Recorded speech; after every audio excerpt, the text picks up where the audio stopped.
کوئی گل واقعی رہے گا نہ چمن رہ جائے گا، کوئی گل واقعی رہے گا نہ چمن رہ جائے گا، بس رسول اللہ کا دین حسن رہ جائے گا، بس رسول اللہ کا دین حسن رہ جائے گا۔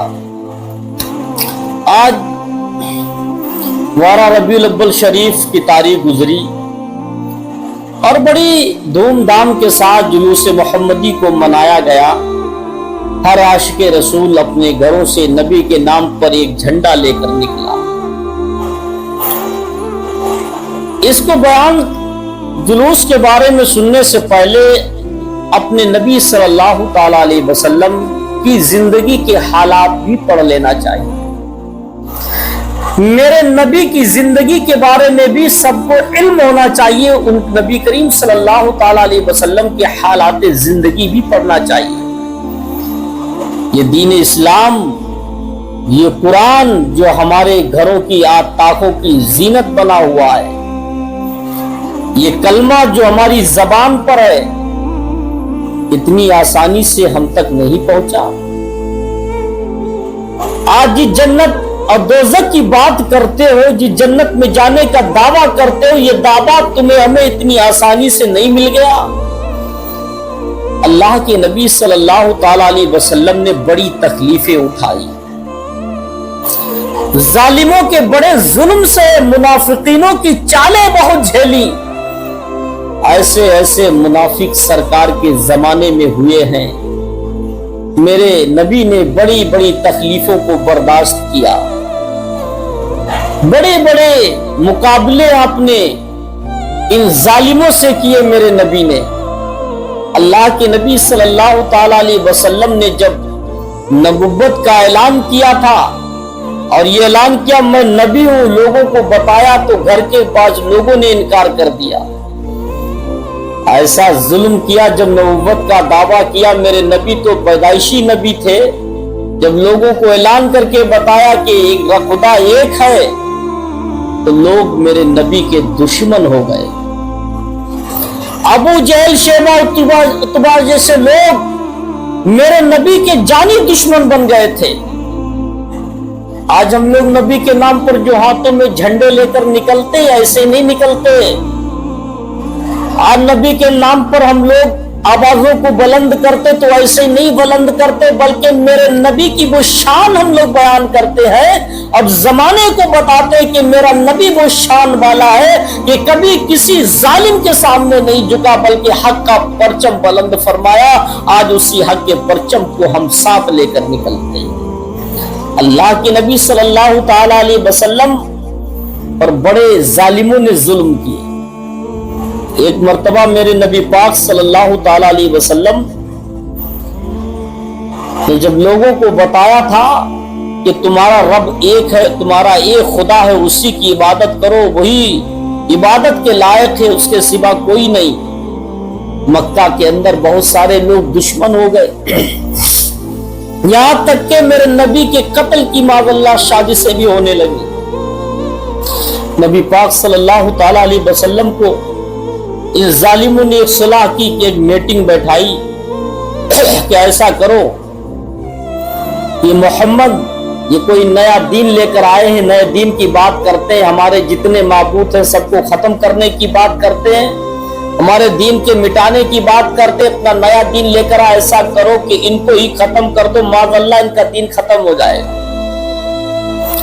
مشورہ ہو گیا، کچھ لوگ ایک چوراہے پہ کھڑے ہوئے، کچھ لوگ دوسری گلیوں میں پہنچے، کہ دوسرے راستے پر پہنچے کہ محمد مصطفیٰ آئے، ان کو قتل کر دو معاذ اللہ۔ اللہ کے نبی صلی اللہ تعالی علیہ وسلم کا گزر ہوا تو کچھ ظالموں نے آپ کو گھیر لیا، ابو جہل، اتبا، شیبہ، ایسے کمینوں نے میرے نبی کو گھیر لیا، اور اللہ کے نبی صلی اللہ تعالی علیہ وسلم خاموش رہے، کچھ نہیں کہا، یہاں تک کہ میرے نبی پاک صلی اللہ تعالی علیہ وسلم کے ساتھ ان لوگوں نے غلط زبان استعمال کی، بہت غلط الفاظ بیان کیے نبی کی شان میں، لیکن اللہ کے نبی صلی اللہ تعالی علیہ وسلم نے صبر کیا، آپ خاموش رہے۔ جب نبی پاک صلی اللہ تعالی علیہ وسلم خاموش رہے، ظالموں نے کچھ